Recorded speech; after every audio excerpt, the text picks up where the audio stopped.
જૂનાગઢની 9 તાલુકા પંચાયતમાં હોદ્દેદારોના ફોર્મ રજૂ થયા। 9 પૈકી 7 તાલુકા પંચાયત પર ભાજપની બહુમતી, વિસાવદર તાલુકા પંચાયત પર આમ આદમી પાર્ટીની બહુમતી। જૂનાગઢ તાલુકા પંચાયતમાં ભાજપ આપની પાસે 9 બેઠક, ત્યારે બંને પાર્ટીના ઉમેદવારોએ પ્રમુખ ઉપપ્રમુખ માટે ફોર્મ રજૂ કર્યા।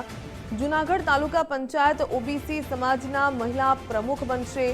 આવતીકાલે તાલુકા પંચાયતમાં ખરાખરીનો જંગ જોવા મળશે।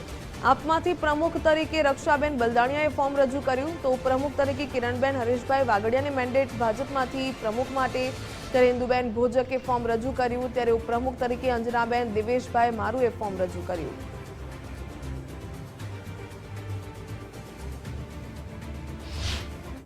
હું બિલખાબેન સીટમાં ભાજપ ઉમેદવારમાંથી ચૂંટાયેલી છું, વિજેતા બનેલી છું અને અત્યારે પ્રમુખ તરીકે મેં ઉમેદવારી ફોર્મ રજૂ કરેલ છે ને મેન્ડેટ મેળવેલું છે, તો મને વિશ્વાસ છે કે હું પ્રમુખ બનીશ।